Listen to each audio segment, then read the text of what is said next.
The following episode of the Comics and Crypto podcast is for informational purposes only, and anything expressed by the hosts or their guests is solely their opinion. This podcast does not constitute financial advice, and anyone wishing to invest should seek their own independent financial or professional help. Have fun and enjoy the show. Hi, I'm Sean O'Hare, and I know comics. Hi, I'm Spencer Vogel, and I know crypto. Hi, I'm Kevin Lee Loader, and I don't know shit. This is the Comics and Crypto podcast. Comics and crypto, crypto and comics, collector's world in a digital age. Comics and crypto, crypto and comics is where the next billionaires will be made. It's comics and crypto. Today, we are joined by a company that is making a positive impact in both Web3 and the physical world.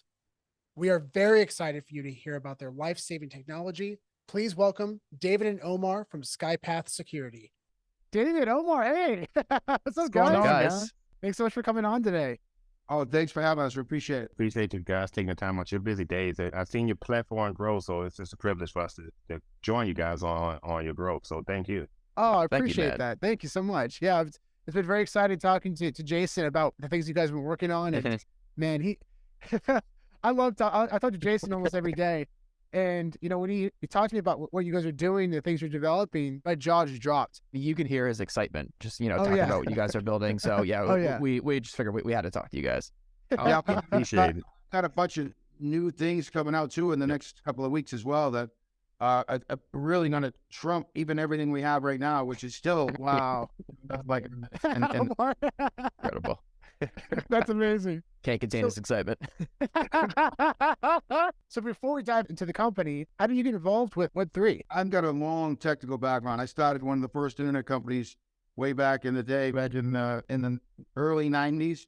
Took it public in 99. So we actually had an internet company before World Wide Web even existed. We was basically a Unix-based, Deck Alpha type server type internet provider, and we provided connectivity to all the universities, hospitals, and colleges. So got a big technical background, and not a programming technical background, just a business technical background from way back when. And it's just something I enjoyed, and I like being on the bleeding edge of things. Sometimes it's good, sometimes it's bad, but it comes with the territory. And for me, actually, I've been in this DeFi in general since 2013. So I knew about Bitcoin, Wow. knew about the blockchain, but I really didn't quite understand it. And I mean, I did and dabbled in it. Then from like 2016, 2017, that's really when I got to the DeFi space and learning what Web3 was and just the innovation. So that piqued my interest because I was a compliance guy. So I worked in financial institutions, worked with regulators and whatnot. And, the cost to send money and just move money was so exuberant. And once I realized the blockchain could actually mitigate the cost, I got knee deep into it. I worked at CEXs. I had opportunities to actually go help Meta build out the Demi project. Wow. Like to this day, I still get like tier 1 CEXs to reach out to me to help bring the compliance programs in place so they get approved here in the US. So, man, I've just had so many opportunities. And I just love it, man. I think Web3 is the future. I think blockchain is the future. And I think we're still at the cup of something that's amazing that's going to make a lot of people well off financially. But the thing is, it's not just about the monetary aspect. It's about the growth and the technological advantages that we will see coming from this stuff. So I'm just super excited, man, this the whole space in general. Really at the monetary piece of it, initially, I was intrigued by the database piece and the applications that can be built on it, how secure it is, and how once something is printed on the blockchain, it can't be altered. Those types of things are where I went. I really kind of learned about the financial end of it once Omar got involved with us. For me, I mean, I just got started with digital collectibles. That was how I got involved in it. But, that's something I've always been excited to learn more about is how can Web3 impact everyday life? How can it also help keep people safe? That's also incredibly important, which I'm really excited about to dive deep into Skypath today. Maybe for our audience who isn't familiar with Skypath, you can give us a little bit of background on the company. We've developed what we call a mobile defense platform, which basically protects children in schools, people in public places from active shooters or all sorts of threats. But it's also an all hazards platform. So a lot of people are coming out with active shooter type technologies. Yes, active shooter is the buzzword, but it does all hazards. So it provides information, live streaming information during an event of any event, whether it's a fire, a medical situation, a robbery in progress, a hostage situation. All of those things, what we're doing is we're taking basically live data that's going on at the incident and delivering that to the first responders and to the 911 operators, so they can basically make the correct plan, make entry quicker, and also be safer, to have a better understanding of what's going on. I can only imagine. I mean, just seconds can save so many lives, and having that opportunity to understand the surroundings so much faster is a game changer. If I want to drill just a little, I know we want to keep things kind of concise, but in essence, what we do is we kind of take the blueprints and schematics of a facility and we load it up onto a cloud platform. We map all of the rooms out to a map process, which is all recorded and programmed through our app. And then a teacher, let's say in the building, will have the app on their phone. And if they hear gunshots, they could simply press a button on their phone. SOS thing will pop up. It's going to tell them, drop down so they can pick what room they're in. It's going to ask them to pick a password so they can pick a code word. So when the person comes to that room, they will come to the door until they hear that word. Then they can add some additional information of what's going on. If it's a medical event, they could say what the person's having a seizure or what. So the EMS people will know exactly what equipment they need to bring. But if it's an active shooter, they can say, look, there's 12 people in the room. We're safe. We're locked in, but we need to get evacuated. And then when we hit that button, that data will flow to 911 operator, but also flow to the first responders in the field. So when they get there, they know room 212 has 11 people in it, and the code word is eraser. So they go to that room first. They pound on the door. They say, this is Rhode Island State Police. The code word's eraser. That teacher hears that word, comes down, brings the children and themselves to the first responders. They take them to safety, and as they leave, they radio in that room has been cleared, and they mark that room clear. And they do that to all the rooms that they're receiving data that people are in the rooms. And then once they're cleared, the data will clear out and see that there's no people in the rooms. Then they'll work on the rooms that they don't have any information on, that takes tedious and more time, but they have gotten the other people out quicker. That's just security threats, but also for medical emergencies as well. I'm presuming it could apply to not just schools, but also corporate office buildings or even stadiums, with thousands of people. Public building in the world. A feature on here that allows them to have a video conference with the first responders that are on the way. So if it's a medical event, they can literally live link directly to the first responders coming here, and they could show them what the person looks like and what's in the rest of and like how to administer treatment ahead of time before they get there. Their eyes and everything they've seen. Wow. They know what equipment to bring, and they know where they're going, saving countless minutes, which could be the difference between a lifetime injury that you may sustain for the rest of your life, or being able to get the correct medical attention to it where you don't have a lifetime injury. You mentioned the Rhode Island Police, so I understand that you guys have done a pilot with the Rhode Island Police. I was wondering if you could tell us a little bit about how that pilot went. We're doing a pilot right now with the Rhode Island Boys and Girls Club in Rhode Island. So we're in the process of finishing that installation now and then linking everything up. So again, we're at the very beginning stage of this. We're in talks with many states, many school systems, many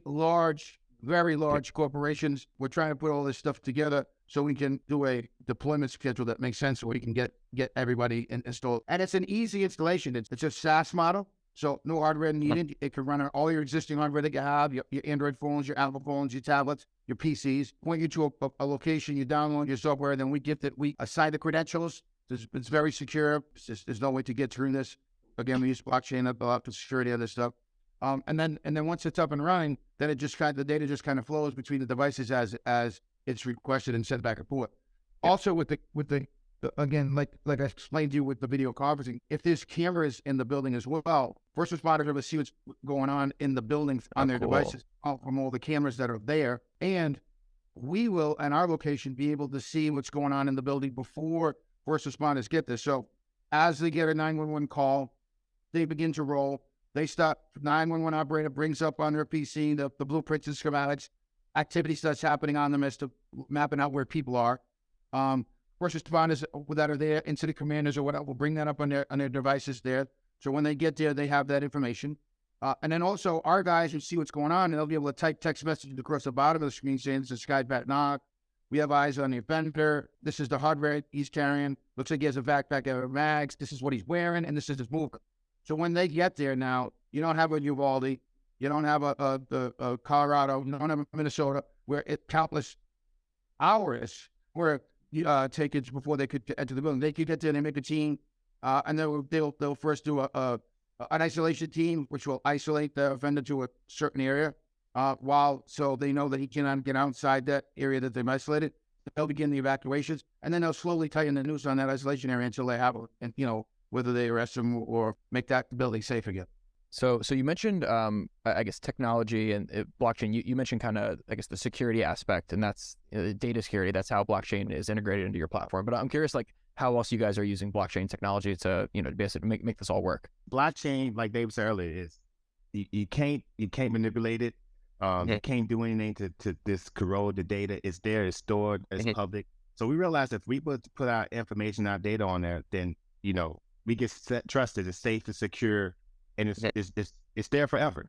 So it's no manipulation, it's none of that stuff. So we built out the platform like, well, blockchain is the future. Everything's public, and we can still track it. We've seen exchanges get hacked for $30 billion. They still were able to ban the corporate because you need input and output, right? So we realized that once you put on the blockchain, it's quick, it's efficient, it's cheap to move data anywhere quickly. And once we determine that, like, this is a amazing platform for us to have our data on.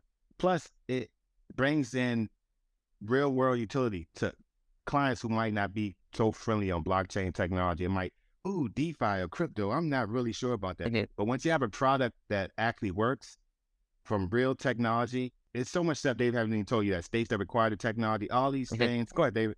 Most important things is accountability. So, while this stuff is going on, everything's being recorded, everything's being printed, everything's being certified, and cannot be manipulated. When you're reviewing an event after, they can look at it as it stood without any manipulation to see exactly what happened, and they can learn from that to make things better. With all sorts of other things, burning cams, radio, whatever, communications, all have the potential to be manipulated, shut off, not work, to mass things. And it makes learning of these different events and how to make them better more difficult, because everybody's worried about liability and whatnot. So having the blockchain brings an enormous amount of accountability to the incident and as it's unfolding. So you can learn from that down the line. The other thing that we do on the monetary side, we use the blockchain. We're partnered with a foundation called the Sky Token Foundation, which we created as a charity organization. It's a charity token. It's a Delaware nonprofit that's in the process of getting its 501(c) put together. Guidelines that it'll have to meet, it'll get approved, and then they'll fund the company, and then the company will install the technology for free. I don't want to build something that's just for the rich and the people that can afford it to be able to protect themselves. If I was going to build this, I needed a mechanism to make sure that it was available to everybody. We want the poor, the locations to be able to get access to protect themselves, because they may need it more than someone in the Greenwich, Connecticut school system. So that, it was really our mission to say, we're going to build this. We need to come up with a mechanism to make sure that it is available to everybody. And that's what we did with this token. We need to really try to get some interest in it. We need to get that thing moving so that can generate what it needs, so we can start teasing out grants to schools and get this installed in as many places as possible. Man, I'm just trying to take all this in. And another thing about the token, guys, we are ERC20 token. Like taxes are only 5%, 5 in, 5 out, and 2% of that for each sell and buy goes directly to the charity. 1% goes to op, and 2% goes to the liquidity. So at Derby, we would always have liquidity coming in. So imagine, guys, as the volume comes in, then we can actually have more money to give out as from the grant perspective, but also for our holders. And we have various things going on as far as utilities. We have 3 staking platforms. One is actually live. We actually have NFTs. So when you guys talk about the VEVE community, which I'm a part of, I actually signed up. And another good thing too, guys, I hold OMI. I hold that as well. All right. I know that. I love this technology, but so we have a current staking platform. We like, one thing about me and Dave, we're selfless people, so we think about everybody else before we think about ourselves. So we have a staking pool for the people who might not have a lot of money. So the non-whales. So we're working, that's actually live right now, is on Unicrypt. And we actually have a NFT staking that should be out in Q1 of next year, later in Q4. Then we're also going to have a whale staking platform for our larger whale holders. That way, from an APR and APY standpoint, because I'm a compliance guy, so I look at, acceptance and days of that nature. I want to make sure everybody has a fair share of gaining passive income. And another thing too that I was working on too, since we have a real company that's independent of Sky Token that we partner with, we're going to give people the opportunity. If you hold a certain allocation of tokens, maybe 5,000, 10,000, depends on what's fair and what people can afford, that you'll have the opportunity to become eligible to be an ambassador of Skypath Security, be able to go out and talk about the technology and potentially make income from that, residual income too. Cool. So it's different ways to help people and bring a different perspective from this DeFi journal to help them like, oh, wow, I could talk about the technology, but also gain passive income from staking my tokens, but also passive income from selling the service to schools or churches or municipalities. So it's pretty dope in my opinion. I haven't seen anything like that in the blockchain ever. No, I definitely haven't either. I mean, I like just the way that all the incentives are aligned. It makes sense. I mean, it's like you're helping people, but you also get to make money while doing it. Like it's a no-brainer. It's so rewarding. I actually live in the Bay Area. A famous thing in the in Silicon Valley about how every tech company is making the world a better place.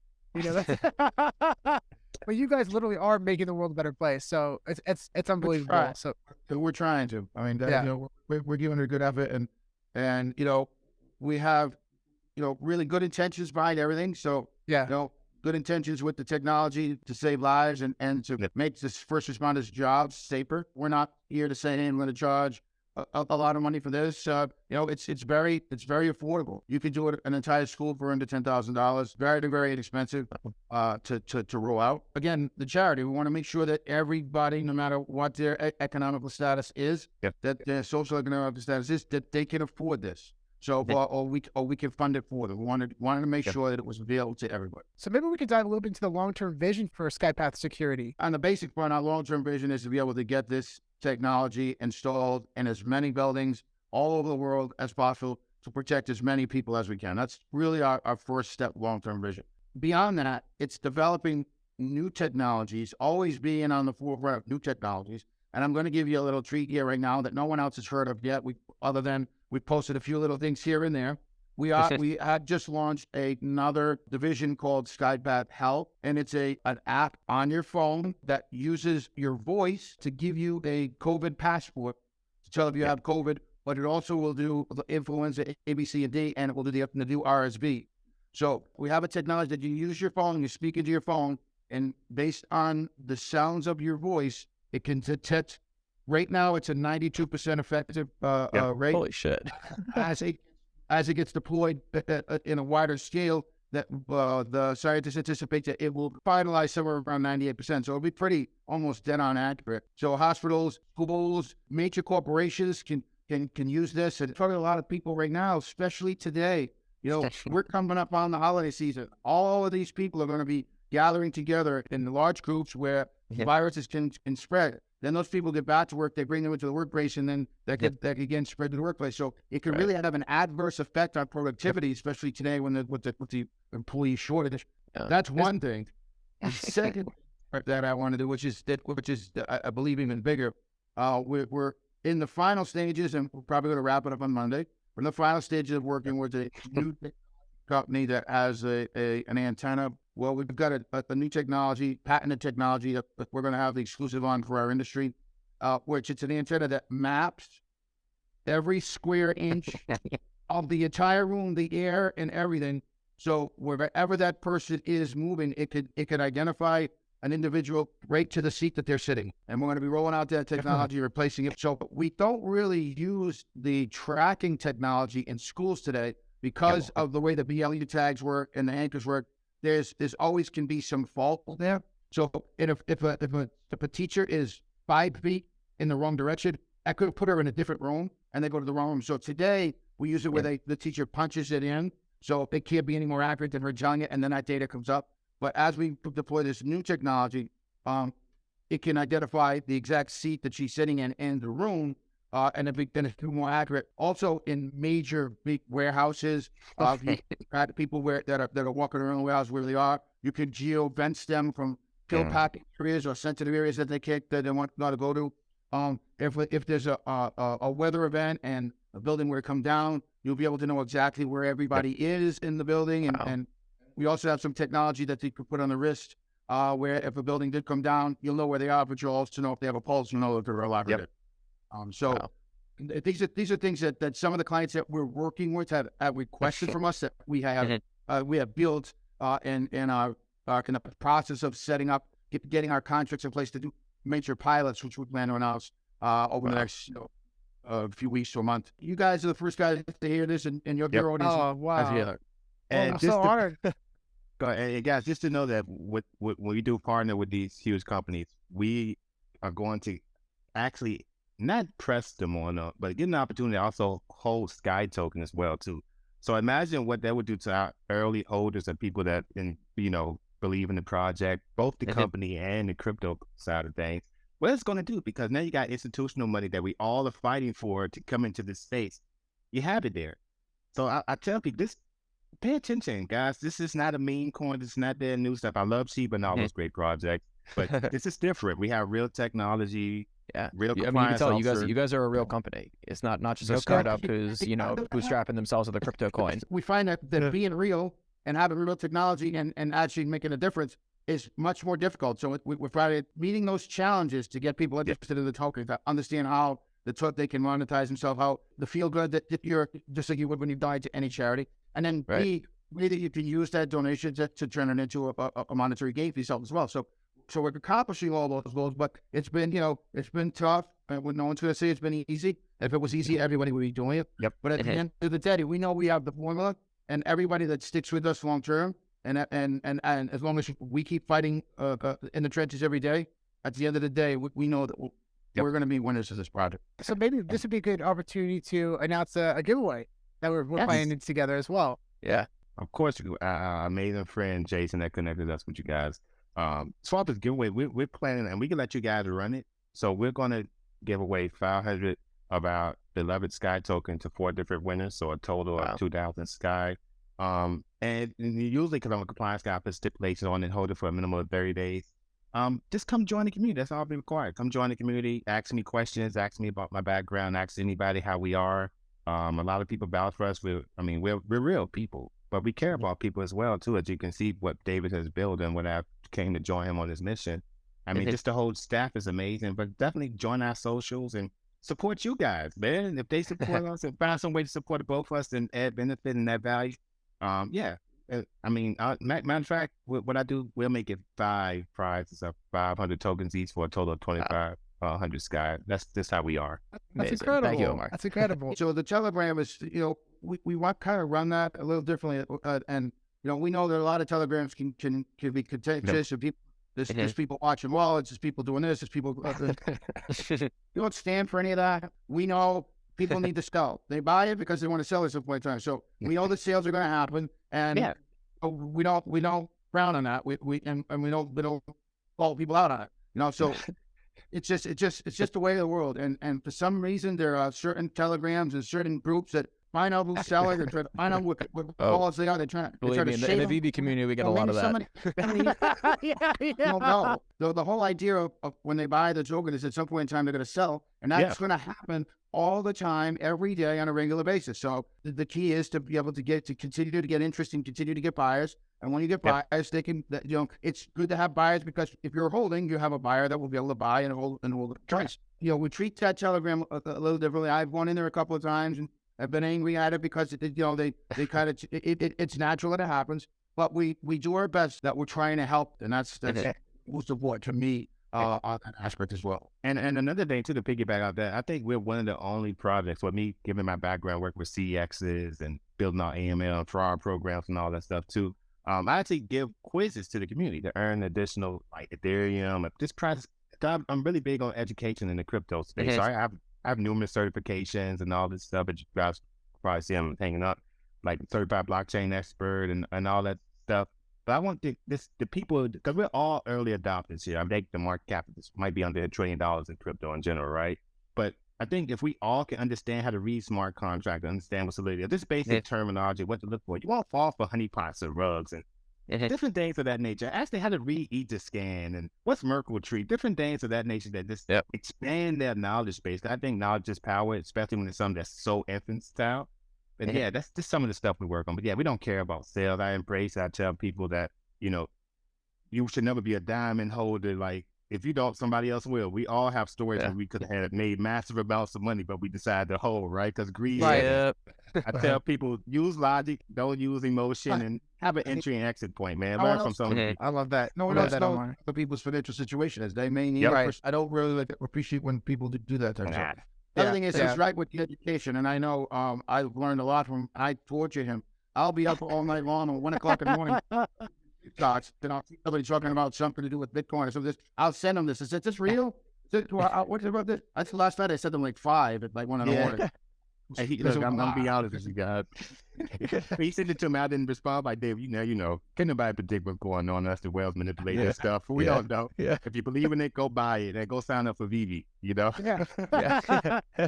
I love that you guys say that the importance of doing your own research, because that's something that we are huge advocates of on our podcast. We preach all the time. And it's so important for you to find your own voice as an investor, you know, and really understand the things you're invested into. I can't tell you. I see so many tweets sometimes where someone's like, I just bought this thing. I have no idea what it is, but let's go to the moon. Like, I literally saw that yesterday. Like, come on, guys. What? Even though I did believe the thing they invested in. But it doesn't matter. Like, if you don't understand what it is you're getting into, that's a terrible move as an investor. You know, again, I think a lot of people know you know, and like I said, I worked at CEX. I dealt with subpoenas. I've seen big fraud rings.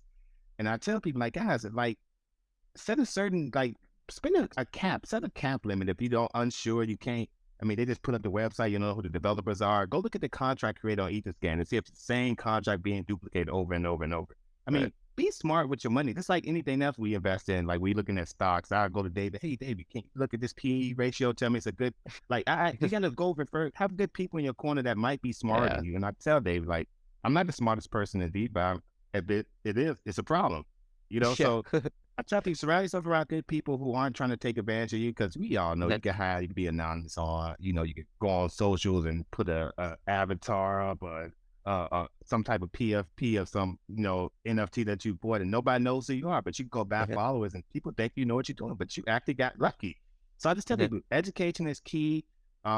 Definitely listen to you guys, because I think you're amazing. I think you guys got something great going on. Definitely reach out to David, because this guy's a brilliant guy. And also, like, people in our community, even like our developers team, like Quinn, and he's an amazing guy. Like, we have some really bright, smart people that I could refer to and defer to. And I think that's what's going to make us this whole space succeed in general. And once we get to that point when we realize that we all this family in this deep out there right now, I think it's going to excel and it's going to become massively adopted on the grand scale really soon. And plus, I stay abreast of the regulations that's coming down the pipe. So, guys, it's coming mainstream real soon. Trust me. No one is a jack of all trades. Everybody knows their piece of the business. They stay in their lane. They do what they need to do. Nobody knows it all. But you know, the dumb person thinks they know it all and tries to dictate their way. But the smart person knows what they don't know, and they get the people that know and surround with them. And that's what we're all about. We want to do that. We have those specific people that have specific crafts and specific knowledge in certain areas, that like our Chief Threat Assessment Officer, Derek Borg, who handles all the law enforcement side of the data and the content that goes into the technology. The 27-year veteran of the Rhode Island State Police, a former captain, tactical guy, was the chairman of the School Safety Task Force. So, I mean, a former chairman of the School Safety Task Force, who when had to leave, couldn't be the chair anymore, but is still involved as a member of the School Safety Task Force, and they still meet on a regular basis. So, you know, those types of people that we have in our organization, not just blockchain, not just programmers, not just technology, but, you know, law enforcement knowledge and financial knowledge and marketing knowledge with Jason and whatnot. So, you know, I think we've assembled really the A team of people. We run lean, so, you know, we're always working around the clock. But at the end of the day, I think the way that the team that we built is the right team that's going to dream team that's going to take this thing to where we need to be to protect as many people on this world as we can. Yeah. A couple of years just before COVID started, it was actually just the very beginning. There were some lawmakers down in Florida that were putting together a bill called Alyssa's Law. It was really kind of it was a one-dimensional law that was a panic button. We went down there. Our chairman of our board is a former speaker at the House of the State of Rhode Island. He's also a founding member of the National Speaker Convention, so he's connected to almost every speaker of every state. So we went down there and we told him, look, it's a perfect start. Where our technology picks up the crisis from the time that panic button is pressed, and we manage it till it's averted. And after we left, they were very impressed with what we showed them. But again, they did their due diligence. They flew up here to our offices in Rhode Island, met with Derek, met with myself, met with the team, looked at the technology. He was a 35-year veteran of the Broward County Sheriff's Department. When I dropped him off the airport, he called them up and gave him a green light, and I literally got a call not 30 minutes later. And they took pieces of our technology and added that to the bill as well. Also, cool. Derek had some input on some of the language of the bill as well. The 11th hour, they were faxing him and emailing him some of the language which he made changes to. So we were an integral part of that Alyssa's Law bill that's currently enacted down in Florida. Yep. And I asked David that guy for a question for a reason, because people, we have people that like to be internet detectives and stuff. They look at the vendor list for Alyssa's Law. The list that you see, people, that's for the people, companies that are part of the panic button portion. We are after that portion. So once the button's pressed, we handle that from that point on. Yeah, if anybody can create a panic button, but not anybody can create the technology and the experience that you're building for after that panic button has been hit. A good number of the panic button vendors that are on that list, their panic button is GPS. Teachers Union in Florida refused to carry a panic button that had GPS because they didn't want them to be tracked once they left the facility. So a good number of those panic buttons with a GPS are going to find much difficulty in being able to get them implemented. Also, GPS doesn't tell you where you are in the building. It just tells you you're at that building. And please, they already know you're at that building. I think we covered a lot of ground. I think you guys were fantastic interviewers. I've been interviewed by a lot of people. You guys were very good. And I am very appreciative to be able to come on and get my message out. I mean, that's really what I'm going to do. My job as CEO is to try to, drive new technology and guide the technology, but also get the word out and get out to as many people as we can, so we can get this technology in every place and protect as many people as possible. Yep. Yeah, and we're just so excited that you came on to share it with us so that we can help share what you guys are building with everyone else, because we really think this should be in every building. Oh man, thanks, God. Yeah, thank you. Absolutely. And for everyone listening, make sure to follow Skypath on Twitter, and we'll keep you posted on the giveaway as well. Cool. That's it. And the website for the token is the skytokenfoundation.com. So, and you go to the skytokenfoundation.com website. The contract's there. You can buy it there. All the information is there. All your due diligence there. And then the website for the company is just skypath.com. And there you'll see all our technology. You'll be some of the new things that I just mentioned will be appearing on there in the next coming days and weeks. That's perfect. Perfect. And we'll make sure to include these links down below the details, guys, so you'll have easy access to all these things. And awesome. And guys, thanks again for coming on. This is amazing. Thank you for having us. We're very appreciative. Thank you.